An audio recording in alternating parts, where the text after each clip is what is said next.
Hello everyone, Shri IAS academy में आपका स्वागत है। जैसा कि आप जानते हैं कि श्री आईएएस एकेडमी ने आंसर राइटिंग की क्लास की शुरुआत की है, जिसमें ऑलरेडी हमारे 60 पार्ट आ चुके हैं। ये हमारा पार्ट 61 है। इसमें हम देखेंगे कि आपके द्वारा हमारे टेलीग्राम चैनल पर किस प्रकार का प्रश्न भेजा गया, उसे आपने किस तरीके से लिखा और वास्तव में उसे कैसे लिखना चाहिए। तो चलिए शुरू करते हैं। जैसा कि ये प्रश्न आपके द्वारा हमारे टेलीग्राम चैनल पर भेजा गया, तो सबसे पहले हम आपके प्रश्न को पढ़ेंगे, फिर आपके उत्तर को, और फिर देखेंगे कि वास्तव में इसे आपको कैसे लिखना है। आपका प्रश्न है, प्रशासनिक पद्धतियों में भावनात्मक बुद्धि का आप किस तरह प्रयोग करेंगे। यानी कि काफ़ी अच्छा प्रश्न है और ऑलरेडी हमने अपने पिछले पार्ट्स में भावनात्मक बुद्धि को काफ़ी डिटेल से डिस्कस किया था। तो हम यहाँ पर उस डिटेल को आपके साथ शेयर ना करके केवल प्रशासनिक पद्धतियों में आप कैसे उपयोग करोगे उसे ही अच्छा विश्लेषण करेंगे। लेकिन इससे पहले हम आपके उत्तर को पढ़ते हैं। आपने लिखा है, स्वयं की भावनाओं को पहचानने और दूसरों की भावनाओं को समझने तथा इस ज्ञान का निर्णय व कार्य संपादन में कुशलतापूर्वक उपयोग ही भावनात्मक बुद्धि कहलाता है, जिसके लाभ व्यक्तिगत तथा सामाजिक स्तर दोनों पर प्राप्त होते हैं। प्रशासनिक पद्धति में भावनात्मक बुद्धिमत्ता का प्रयोग प्रशासनिक कार्यों में टीम वर्क नहीं होता है, टीम वर्क की अत्यधिक आवश्यकता होती है। ऐसे में भावनात्मक समझ लोगों को एक टीम के रूप में कार्य करने में सहायता प्रदान करती है। कल्याणकारी राज्य का निर्माण करने के लिए प्रशासनिक निर्णयों में मानवीय पक्षों का समावेशन अपरिहार्य हो जाता है। ऐसे में भावनात्मक समझ निर्णय लेने में इसमें सहायता करती है। किसी आपदा के समय जनता के साथ खड़े होना, जैसे हाल के उत्तराखंड में हिमस्खलन से होने वाले त्रासदी में इसका प्रयोग करना। यदि वर्तमान शासन और प्रशासन को कल्याणकारी राज्य के मूल उद्देश्य जैसे सुशासन व समावेशी विकास को सुनिश्चित करना है, तो उसमें भावनात्मक बुद्धि जैसे गुण किसी प्रशासक के लिए महत्वपूर्ण सिद्ध होते हैं। ठीक है, आपने कोशिश तो की है कि पॉइंट्स को बताने की, बट आपने जो पॉइंट्स बताए हैं काफ़ी जनरलाइज हैं। अर्थात इस प्रश्न में मौलिकता नहीं है, या हम कहते हैं कि इस प्रश्न में वो नवाचार नहीं है या इनोवेशन नहीं है जिस बेस पर आपका उत्तर अन्य की अपेक्षा अलग लगे। ये एक कॉमन उत्तर हो जाता है। तो ऐसे प्रश्नों के उत्तर से आप बचा करें। अब आपको लिखना कैसे है, तो सबसे पहले हम प्रश्न को इनकोड करते हैं। प्रश्न है, प्रशासनिक पद्धतियों में। पहले तो आपको पता हो कि प्रशासन में वो पद्धतियाँ कौन सी होती हैं। दूसरा, भावनात्मक बुद्धि का आप उपयोग कैसे करेंगे। अगर आपको ये पता चल जाए कि जब हम एडमिनिस्ट्रेशन में जाते हैं तो वास्तव में हमारी समझ उन पद्धतियों के द्वारा कैसे हमें मैनेजमेंट करना होता है, और वो जो पद्धतियाँ होती हैं उसमें हम भावनात्मक बुद्धि का कैसे उपयोग करेंगे। क्लियर। अब पद्धतियाँ कौन सी हैं, जैसे जब आप कलेक्टर बनते हो या बनती हो, तो आप क्या देखती हो कि आपके साथ जो टीम के लोग हैं या आपके जो कलीग्स हैं या आपके जो सुपीरियर हैं, उनको कैसे आपको डील करना है। एक तो ये। दूसरा, आपको किसी योजना या किसी स्कीम को कैसे अंतिम जन तक प्रोवाइड कराना है। तीसरा, आपको अपने जिला और प्रशासन के सभी वर्गों को कैसे संतुष्ट रखना है, चाहे वो किसी धर्म के हों, चाहे किसी जाति के हों, चाहे किसी संप्रदाय के हों, या फिर किसी राजनीति विचारधारा से, उनको कैसे संतुष्ट रखना है। अगला पॉइंट कि आप देखोगे जब आपके ज़िले में कोई बड़ी से बड़ी विपदा आ जाए, लाइक कोविड-19 की सिचुएशन आ जाए, या उत्तराखंड में जैसे आपने त्रासदी लिखी है, उस समय उस समय के जो डीएम हैं वहाँ के अलग अलग ज़िलों के, उनका बिहेवियर कैसा है ये डिपेंड करता है। वहाँ के सेक्रेटरी का बिहेवियर कैसा है, सीएम को कैसे वो परसुएट कर पाते हैं, कैसे उनको एक तरीके से अवेयर करा पाते हैं, और कैसे इस बात की उनके अंदर समझ डेवलप कर पाते हैं कि सर आपको अभी डेवलपमेंट के संदर्भ में कौन कौन से स्टेप लेने की आवश्यकता है। क्लियर। या राहत कार्य के लिए आपको किस प्रकार प्राइम मिनिस्टर से मीटिंग करके इस सिचुएशन से मिलकर निपटने की आवश्यकता है। इन सारी चीज़ों में प्रशासनिक पद्धतियों में इमोशनल इंटेलिजेंस का उपयोग काफ़ी महत्वपूर्ण हो जाता है। होता क्या है, आप में से जब कई सारे लोग आईएएस आईपीएस बनोगे या बनोगी, तो आप लोगों के मन में आज भी एक दुविधा रहती होगी कि हम कैसे इन लीडर्स को परसुएट कर पाएंगे।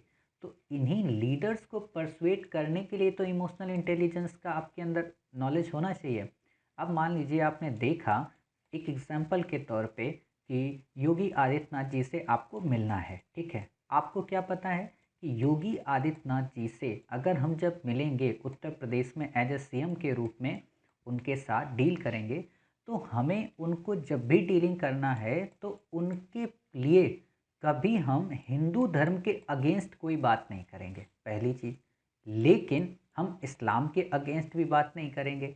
तो अब उसके मध्य आप सामंजस्य कैसे बिठा पाते हो? तो आप ऐसे बिठा सकते हो कि सर, आप एक काम कीजिए कि अभी जो ईद आ रही है, उस ईद के दौरान आप थोड़ा सा ऐसा स्टेप ले लीजिए। हालांकि ये ज़रूरी नहीं कि आप अपनी भावनाओं को व्यक्त करें, आप ये कर सकते हैं कि हाँ ठीक है, वो अपनी ईद मना सकते हैं और मार्केट में ख़रीदारी कर सकते हैं। क्लियर? तो इससे क्या होगा, एक सकारात्मक विचार चला गया मुसलमानों के प्रति कि हाँ चलो, ये सरकार हमारे प्रति नकारात्मक भाव नहीं रखती है। लेकिन वहीं जब आप श्री राम जन्मभूमि के उद्घाटन की बात करो तो योगी जी से कह दो कि साहब बहुत अच्छा इंतजाम करेंगे, आप प्राइम मिनिस्टर साहब को बुलाइए और पूरी अयोध्या को ऐसे सजा देंगे। मतलब क्या है कि उनको जिस चीज़ की चाह है, उनको जिस चीज़ के प्रति लगाव है, आप उसको तो बेहतरीन करोगे, साथ ही उसी के सहारे आप अपना एक काम करा लोगे। समझ गए? यही चीज़ आपको बनानी है और ये बैलेंस अगर आपने बना लिया तो आप किसी भी ज़िले में रहें, किसी भी सीएम के अंडर में रहें, आप हर एक से अपने तालमेल, अपने संबंध बेहतर कर सकते हो। और कई बार क्या होता है ना कि कई सारे एस्पायरेंट या कई सारे आईएएस ऑफिसर इस चीज़ में निपुण नहीं होते, और जब वो इस चीज़ में निपुण नहीं होते, उनके अंदर निपुणता नहीं होती, तो या तो वो चाटुकारिता करने लगते हैं, या तो फिर वो उनके धारा के विपरीत चले जाते हैं, और या फिर वो सस्पेंड होके घर में बैठ जाते हैं। लेकिन आपको देश के नागरिक होने के नाते, देश के नागरिकों के प्रति अपनी ड्यूटी को सर्व करने के नाते, इमोशनल इंटेलिजेंस के माध्यम से ना तो आपको उन्हें चाटुकारिता उनकी करनी है, ना ही आपको सस्पेंड होना है, ना ही उनके तहत विपरीत धारा में जाना है। चलना उसी राह पे है, बस अपना हित वो छोड़कर आपको देश हित को प्रमोट करना है। क्लियर? व्यक्ति तब पतन की ओर जाता है जब वो अपने हित का सोचने लगता है। दूसरों के हित के लिए जब आप सोचोगे तो आप कभी पतन में नहीं जाओगे, कभी भी डिमोटिवेट नहीं होगे। जैसे मैं आप लोगों को पढ़ाता हूँ तो मैं कभी डिमोटिवेट नहीं होता हूँ। आप 200 आंसर दे दो, मेरे अंदर जरा से भी सिकन नहीं आएगी। मैं रात से बैठ के सुबह तक आपके सारे आंसर चेक कर दूंगा। क्यों? क्योंकि मैं आपके लिए कर रहा हूँ, मैं आपके लिए हर चीज़ ये बना रहा हूँ। और जब मैं आपके लिए सब कर देता हूँ तो मुझे जो सुकून मिलता है वो किसी पैसे से नहीं मिल सकता। मुझे जो एक अंदर उल्लास जगता है कि हाँ कल सुबह उठ के मुझे फिर आंसर डालने हैं, बिना किसी लोभ, बिना किसी लालच। इसीलिए मैंने अपनी इस एकेडमी को पूरी तरह से निःशुल्क रखा है। क्यों? क्योंकि अगर मैंने इसमें शुल्क लगा दिया तो मेरे अंदर लोभ जनित होगा, और लोभ से फिर वही चीज़ क्रोध आएगा, और फिर ये सारी चीज़ें। तो इसलिए जब लोभ को ही मत रखो तो क्रोध आएगा ही नहीं। आप हमेशा फ्री होके वर्क करोगे। साथ ही आप में से जब कोई बेस्ट करता है तो हम उसको प्राइज़ भी प्रोवाइड कराते हैं ताकि आपके उत्साह अगर बना रहेगा तो हमारा भी उत्साह बना रहेगा। तो ये सारी चीज़ें इमोशनल इंटेलिजेंस के अंतर आती हैं। क्लियर? जब आप ये करते हो तो इससे क्या होता है, हमारा जो स्टेट है वो कल्याणकारी बनता है। हम उन सभी स्कीम्स को अच्छे से इम्प्लीमेंट कर पाते हैं। आप देखोगे कि कई बार क्या होता है, आपने कार्य अच्छा किया है बट लोग आपकी या आपकी पॉलिटिकल पार्टी के द्वारा आलोचना की जाती है, आपके सीट सुपीरियर के द्वारा आलोचना होती है। और अगर उस समय आपके अंदर इमोशनल इंटेलिजेंस है, अपनी भावनाओं को एक तरीके से समायोजित करने का अगर आपके अंदर एक विश्वास है, एक विचार है, एक मैनेजमेंट है, तो आप उनकी उस आलोचना से नहीं डरोगे।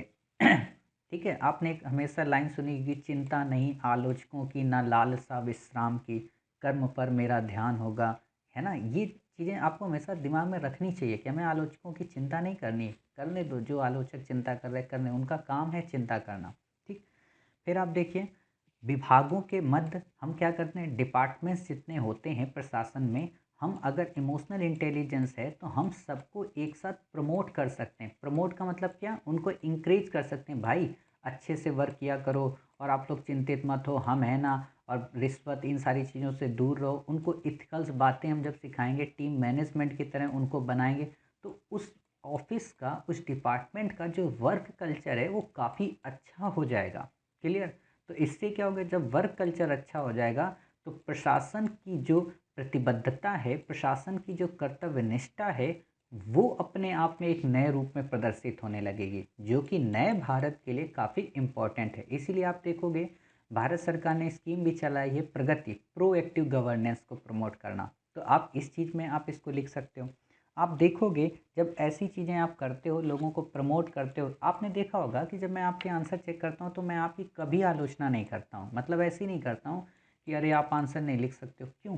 क्योंकि अगर मैंने कल से करना शुरू कर दिया तो होगा क्या, आप 3 दिन बाद डिमोटिवेट हो जाओगे, आप इंक्रीज नहीं होगे। तो हम क्या करें, यही चीज़ जब हम अपने सीनियर या नीचे के कलीग्स से मिले तो उनके साथ कलीग्सपन वाला बिहेवियर ना करें।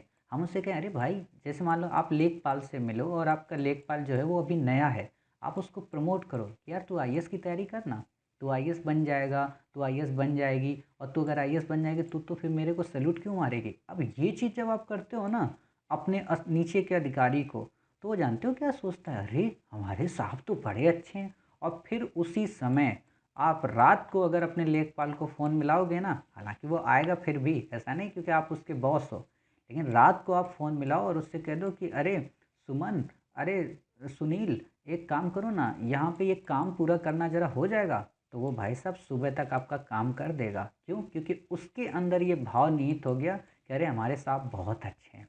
समझ रहे? तो ये चीज़ आपको करनी है, ये चीज़ें प्रमोट करेंगे, एक इन्वायरमेंट बनाएंगे जो इन्वायरमेंट काफ़ी पॉजिटिव होगा। और इसी चीज़ को आपके अंदर इनकलकेट करने के लिए भारत सरकार या डीओपीटी क्या करता है, आपको भारत दर्शन कराता है कि आप हर एक समस्या से रूबरू हो, आप हर एक कल्चर से रूबरू हो, और जब आप दूसरों के कल्चर को देखो तो उसका सम्मान करो।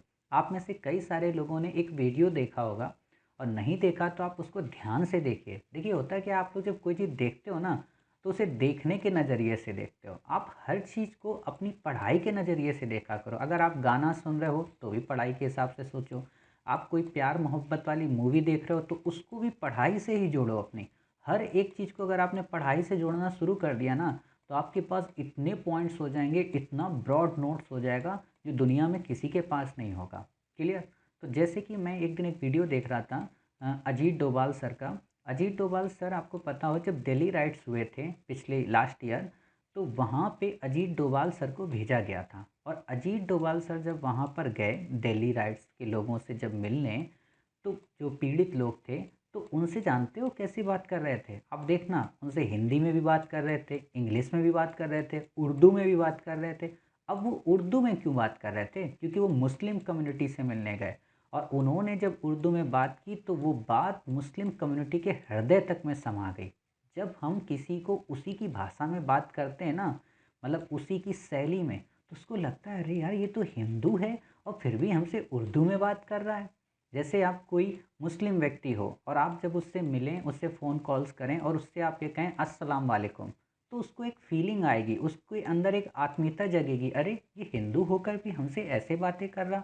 जब आप किसी कोई मुस्लिम पर्सन किसी हिंदू से मिले और कहे कि राम राम भाई साहब, जय श्री कृष्णा, राधे राधे, तो उसके अंदर उसके प्रति एक आत्मीयता जगती है। अर्थात दूसरों की जब आप संस्कृति का सम्मान करते हो तो आप अपनी इमोशनल इंटेलिजेंस की प्रखरता का गुणगान कर रहे होते हो।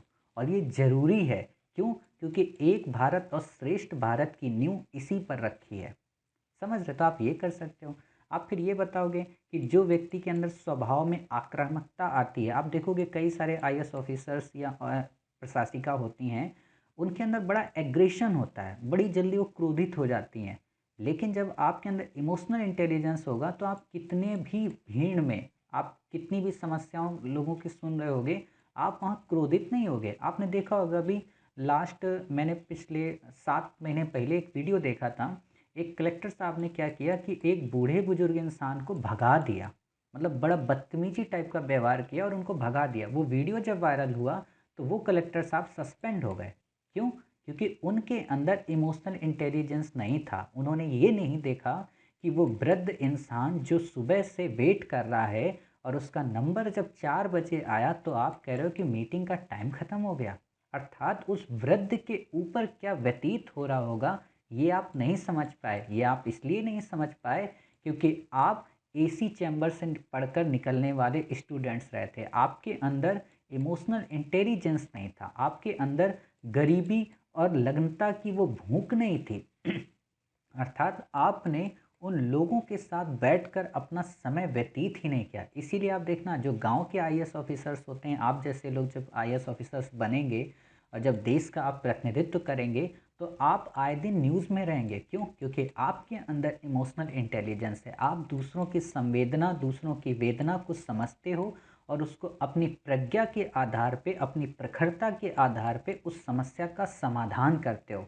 आप बिना किसी लाभ, बिना किसी लोभ के आप एक बेहतरीन निर्णय पर पहुंचते हो, जिससे आपके अंदर का इमोशनल इंटेलिजेंस न केवल उस डिस्ट्रिक्ट को शांतिप्रिय बनाता है बल्कि उस डिस्ट्रिक्ट को कल्याणकारी बनाता है। आप देखोगे हमेशा इंदौर क्यों टॉप पे आ रहा है, कि इंदौर सब स्वच्छ भारत मिशन पे टॉप पे आ रहा है। क्यों? क्योंकि वहाँ का जो कलेक्टर साहब हैं, आपने नाम सुना होगा पी नरहरि सर का, उन्होंने काफ़ी अच्छे से मैनेज किया, उन्होंने इमोशनल इंटेलिजेंस का काफ़ी बेहतर एग्जाम्पल दिया है।